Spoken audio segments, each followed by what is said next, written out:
Hi, I'm Annie. Welcome back to the studio. And today I'm excited to do an interview with Eleanor Hannan.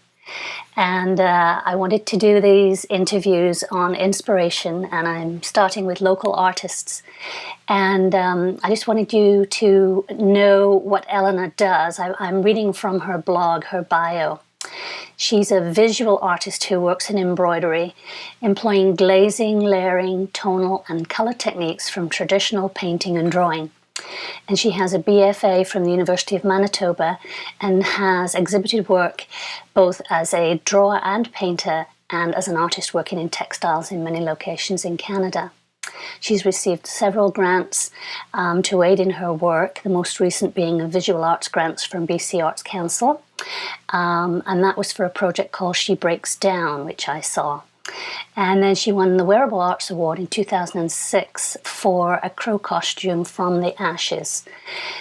She's worked in various collaborations, one with Elizabeth Dansos, is that the right word? Dankos, yeah. And that resulted in a website, Lifting Our Skirt, which is very interesting if you want to go and take a look at that. And an embroidered story called Lunch. She's exhibited Knowing in 2 exhibitions in 2011 and preparing for a 3rd story, Simple Skirt Poem. So that was 2011. But Eleanor works exclusively with the figure, but currently she's exploring facial expressions and intuitive portraits in a combination of dyes and embroidery, worked almost as a dialogue, one-act technique, responding to the next. My work always has an emotional component. I strive to understand the human emotion, solitude, and relatedness and opposites of character through the creation of my art, whether embroidery or painting.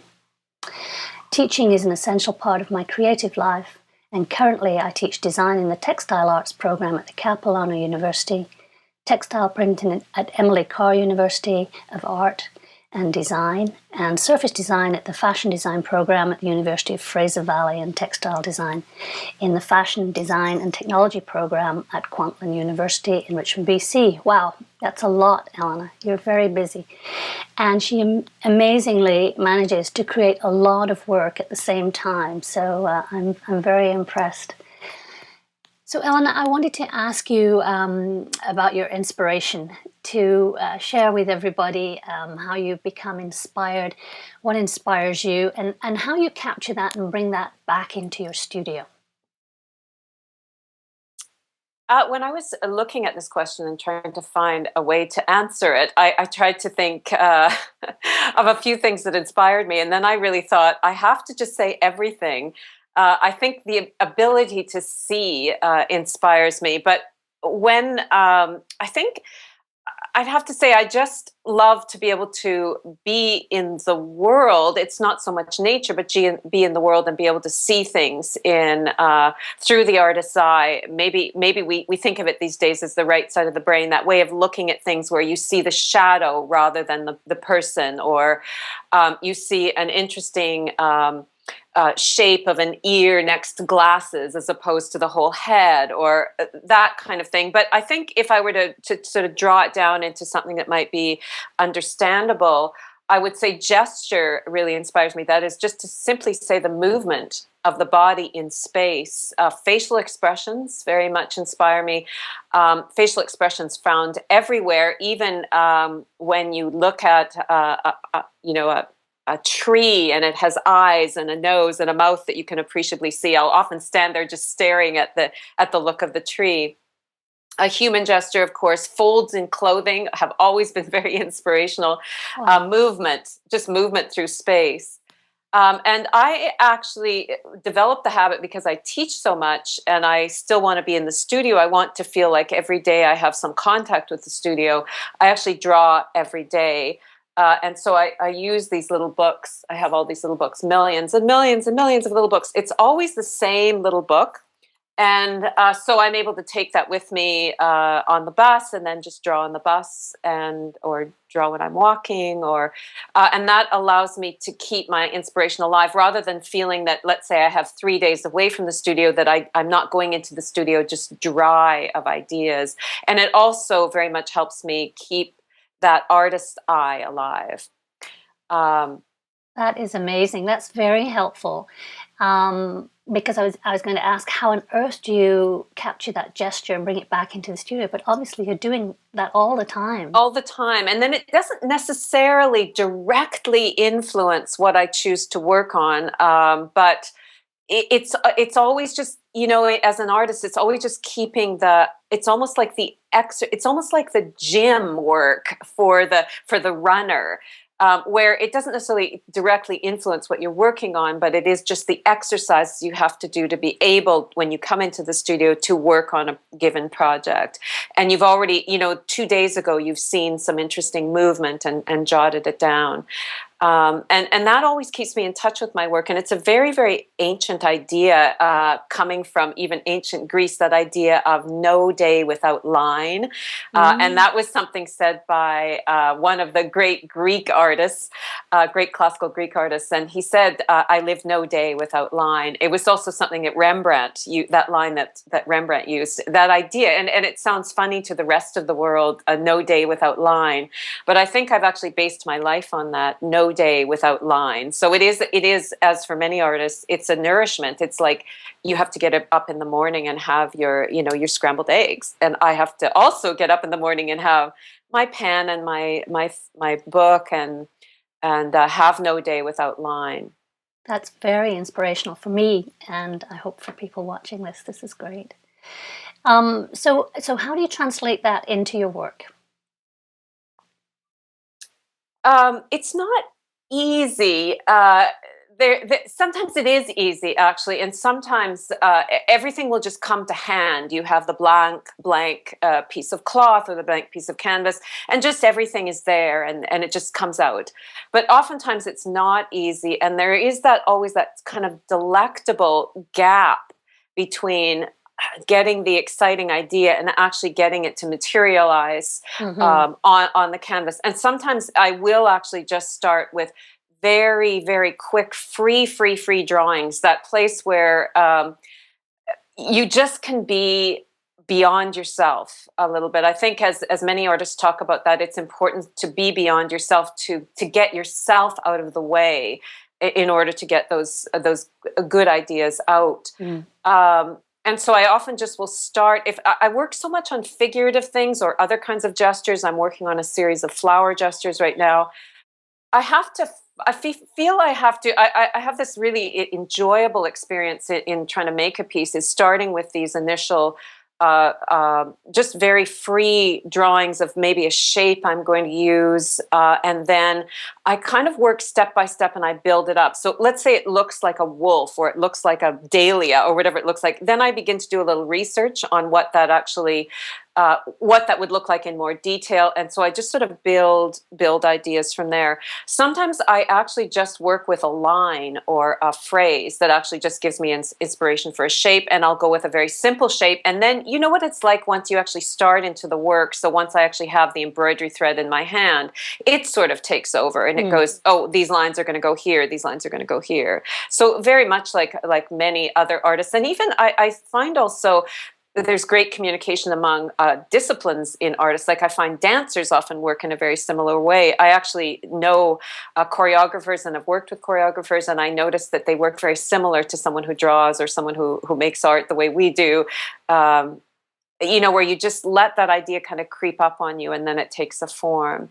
Wow. But sometimes it's not easy, and very, very often the idea goes way differently than you planned. And then sometimes when I'm working on the meditation portraits, I actually am just enlarging the sketches, because the sketches are the freedom, the sketches are the free expression, and then I just enlarge them and work from them, and then have the great deal of pleasure in just stitching them and letting the stitch do some interesting new things that the drawing wasn't doing. Mm-hmm. That's wonderful. And so any stumbling blocks that you can remember over the last 6 months? Say anything that you're doing that's new, that's a challenge? Or So right now I think one of the biggest challenges I'm struggling with is what I would call kind of relevancy for my own work. I've worked at art pretty well all of my life, and I find myself now confronted with the world that we live in, which is full of so much pain and chaos, and and also the issues of our deteriorating earth. Those kind of issues now begin to become pressing on me, where I might have in the past worked from just a more emotional or personally emotional response to the world as I saw it. I now really am questioning relevancy issues. Also, I think an issue for me right now is the question of inventory, of making more work and having so much inventory. So I really look very carefully at what needs to be done, what work needs to be done, and also what work needs to be edited. So my I wouldn't say stumbling block. I would just say the really good challenges to my work right now is editing and relevancy and what needs to be made and how I get rid of things that need to go, so that I can be empty and clear more space for, I think, new work that comes out of this period of time in my life where I'm approaching 60, and I feel like very much new work needs to happen, because, Annie, it's funny, I am in my studio and I feel like I've been working the same way since I started working in my bedroom when I was 10 or 11 or 12. I think, this feels just like when I was working as a kid, and my parents were very supportive, and I had everything I needed to be an artist. And I'm feeling, I need to be reborn as an artist. I need to find a new way of working. And I think that will emerge over the next, maybe I'll have some time now over the next year or so. Yes. Yeah, I hope you will. That was a very interesting question, by the way. It really challenged my heart and mind a lot to think about what have been the stumbling blocks. Mm-hmm. Good. I'm glad to hear that. So I'm sure everybody's excited to see some of your pieces and have you talk about that. So let's share some of your art with the public. Let's start with the meditation portraits. I think I had sent you the meditation port. There's 1 and 2. Yes. And I have a number 2, I think it is, in the background, the one with the kind of horns on the head. Yes. So I started, it's interesting, I started desiring to work on these very black and white, just simple drawing, because of the fact that, as I said, I've been drawing. I draw every day. And I have to say, I am passionate about the line on the page. I fall in love with it. I wonder why people don't fall in love with it too. And I just love it. And I thought, I'm just so dying to see what this would look like as embroidery. And so I started working on those. What happens with those meditation portraits is late at night or in the dark, just before going to sleep. So I have the sketchbook in the bed. I actually just draw from closed eyes. It's absolutely dark. I can see nothing. I can't see the pen. Sometimes actually I can't see the pen so much that I'll actually do a drawing and I'll realize the pen was out of ink, because I'll look at the drawing the next day and there's nothing on the page. But I just let it's like the memory of all of my life looking at the structure of the face just takes over, and I'm able to kind of get over myself and just let something out. And so that series I have very big plans for.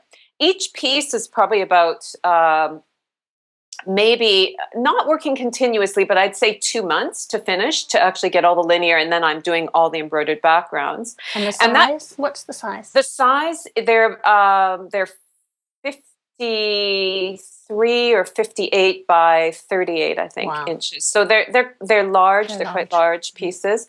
I have a plan for. I probably have hundreds of meditation portrait drawings, so I have many to choose from, and some quite crazy. These first ones I started with not as crazy as some of the other ones, but the meditation portrait 2 is actually, it was drawn at night after I'd had this experience with meeting a bull. A very large bull. And so I found myself, and also I was working on this story with my friend Elizabeth Dankos that had a bull in it. And so when I was doing the meditation portraits that night, there's several of them, 4 or 5 of them. They all had these horns on the head. So you can see this sort of slight little reference to the horns there. And this little wilted rose in the hands of the portrait. So interestingly about the black and white portraits, it's partly my love of just line on cloth or line on paper. And I think in terms of when I mentioned relevancy in my life earlier on, I think the issues of relevancy also have to do with kind of bringing myself back to an essence of what I want to be as an artist, and my love is that line, that black line on raw canvas or on paper.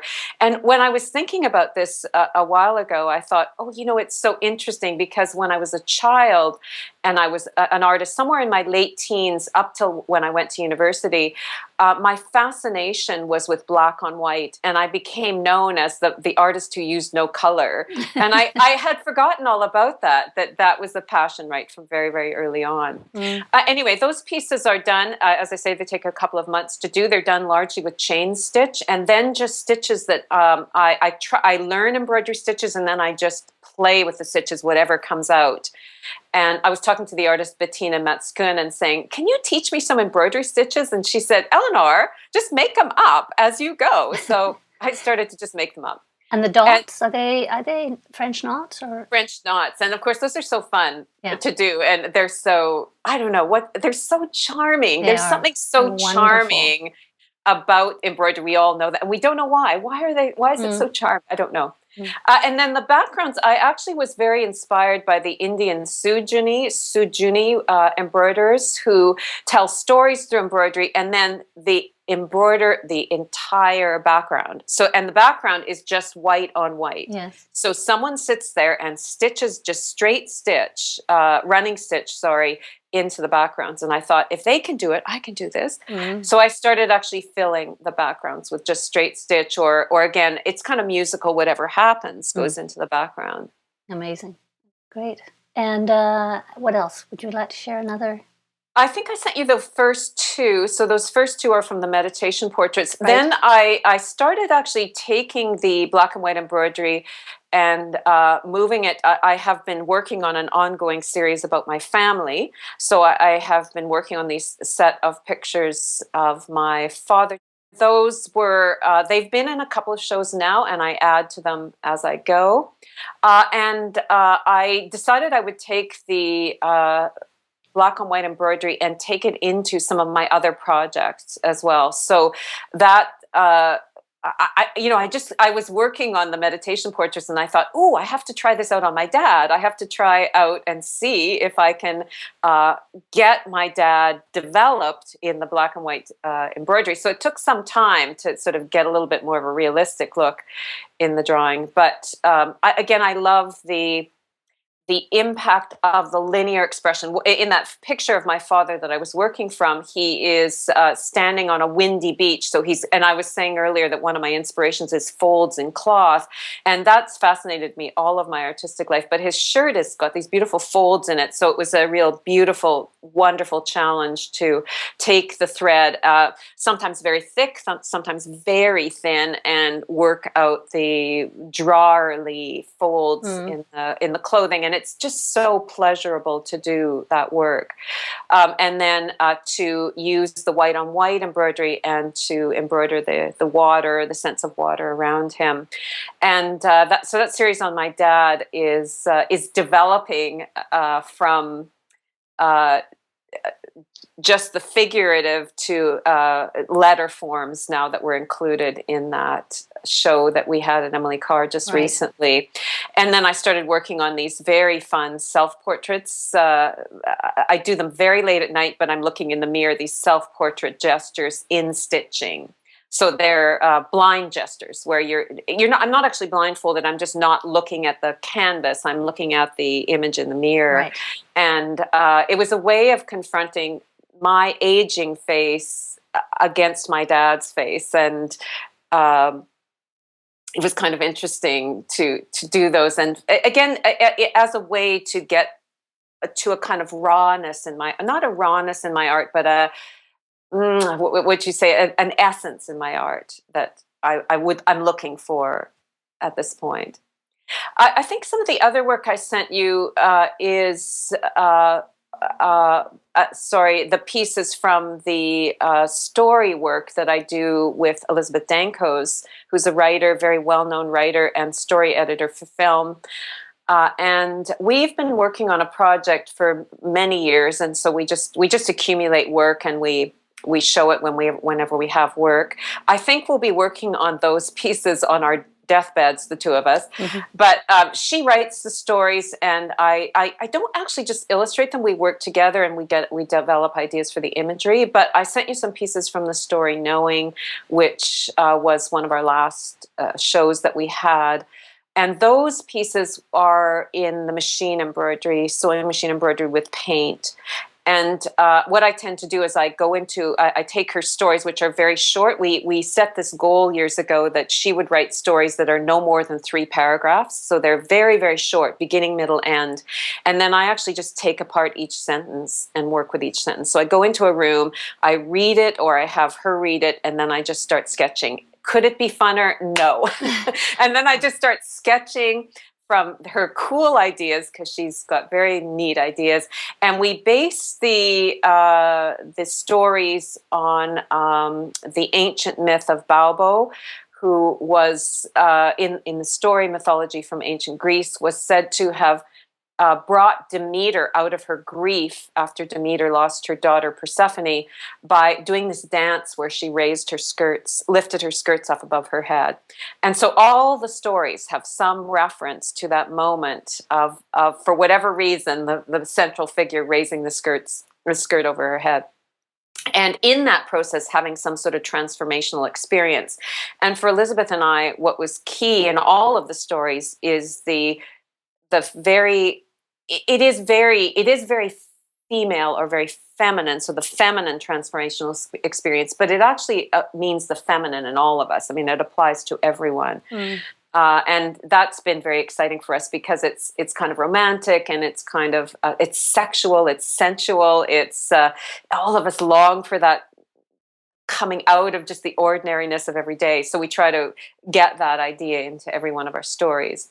Amazing. So we will be showing Knowing again soon, and we also are working on another one of Elizabeth's stories called The Silly Skirt Poem, which it's just a little poem. I mean, it's probably maybe 10 lines, but I've already created about 30 pages of imagery for the 10 lines of poetry. So wow. Currently it's in a drawing state, but it will. I haven't decided which direction to go with that yet. Whether I'll do the black and white embroideries, whether I'll do these sewing machine embroideries, or actually whether I'll do paintings with them. So that will be coming. Well, thank you so much. I mean, this has been amazing. I think everyone will appreciate what you've given us. It's a great insight into how you create this wonderful work. Thank you. Annie, thank you so much. I so love your blog. Thank you so much. It's been an incredible experience. And partly I have to say your questions so provocative, and I know your artists will so much enjoy answering those questions, because we have to probe into ourselves, and that's always a really exciting thing. So. As you say, it makes you think, and then an offshoot can come from that in your own comes from that studio. Absolutely. So, even your wonderful question about the stumbling block, and I realized how important that relevancy issue was for me. So I really appreciate this opportunity. Good. Thank you very much.